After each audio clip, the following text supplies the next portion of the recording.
대통령님, 당선을 진심으로 축하드립니다. 하지만 지금 이 순간 지방 부동산 시장은 멈춰 있습니다. 공사는 줄었고 집은 텅 비어 있고요. 건설사는 무너지고 있으며 청년과 신혼부부는 살 집이 있어도 대출 조건에 막혀 돌아서고 있습니다. 저는 현장에서 이 문제를 매일 마주하고 있습니다. 그리고 지금 이 영상은 지방 부동산 시장의 현실을 대통령님께 보고드리고 지금 필요한 정책이 무엇인지 함께 고민하기 위한 시작입니다. 지금부터 말씀드린 내용은 단순한 해석이 아니라 현장에서 수요자와 공급자 그리고 제도 사이에 낀 현실의 목소리입니다. 현 지방 부동산의 실체를 진심으로 봐주시길 부탁드립니다. 최근 지방 부동산 시장이 심상치 않습니다. 뉴스에선 악성 미분양, 건설사 부도 위기, 수요 실종 같은 단어가 계속 등장하죠. 오늘은 이 문제의 본질이 무엇인지, 그리고 어떻게 해결할 수 있을지 깊이 있는 이야기 나눠보겠습니다. 컨설턴트님, 요즘 지방 부동산 단순한 조정이 아니라 구조적인 위기라는 말이 나오고 있어요.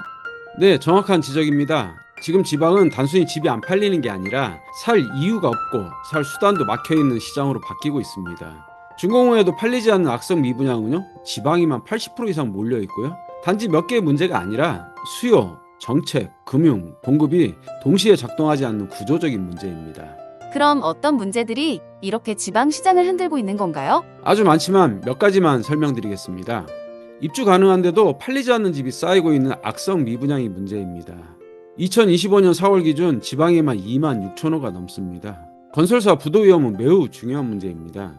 지방의 중소건설사는 PF 대출에 의존해 사업을 추진하는데요. 분양률이 낮아지면 자금 경색, 공사 중단, 부도로 이어집니다. 실제로 준공 직전 건설사 도산으로 입주 지연된 사례가 늘고 있으며 지방 부동산 시장의 연쇄적 자금 위축과 지역 경기 침체로 번질 수 있는 심각한 구조적 위험입니다. 정부의 정책 자금 미적용도 문제입니다. 보금자리로는 6억 이하만 적용되는데 요즘 지방 84 타입도 이 기준을 넘는 곳이 많아서 대출을 아예 못 쓰고 있는 상태입니다.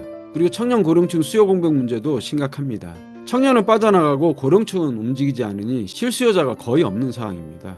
마지막으로 금융기관의 지방 회피입니다. PF 대출이나 건설금융 자체가 지방에선 이루어지지 않기 때문에요. 착공조차 어려운 구조입니다. 말씀하신 것처럼 문제는 다양하고 복합적인데요.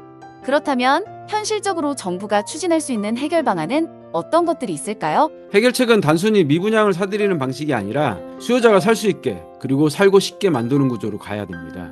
첫째, 우선 신혼부부 청년 대상 공급 패키지입니다. 이자 지원, 계약금 감면, 전입시 생활비 지원 같은 실질적인 인센티브가 지방 주거 이전을 유도할 수 있습니다.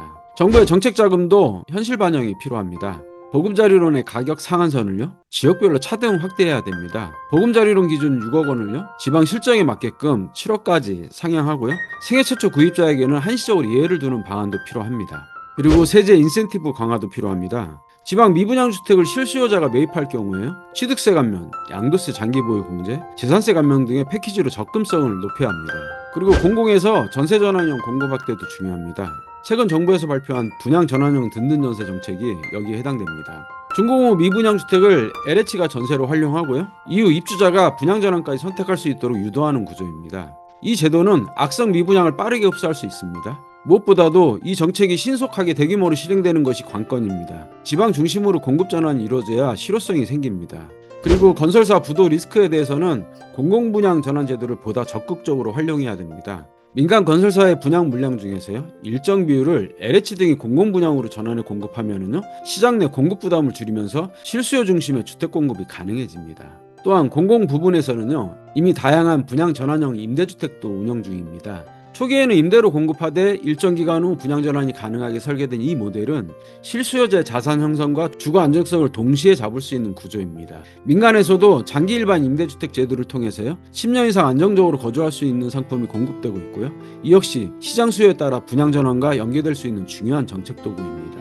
즉, 건설사 부도 방지는 단기 자금 지원뿐만 아니라요, 이러한 공공 및 민간의 분양 전환형 모델과 연계해서요, 시장 영착륙을 유도하는 설계가 필요합니다. 결국 지방 시장의 핵심은 공급이 아니라 수요 회복이라는 말씀이시군요. 맞습니다. 지금 지방시장은 팔리지 않아서 문제가 된 시장이 아니라 살 이유가 없고요, 살 수단도 안 맞아서 생긴 구조적인 문제입니다. 공급을 줄일 게 아니라 수요를 회복시켜야 하고요, 그 수요가 실제로 주거시장에 들어올 수 있도록 제도적으로 설계해야 됩니다. 오늘은 지방 부동산 시장의 구조적 위기와 그 해법을 깊이 있게 짚어봤습니다.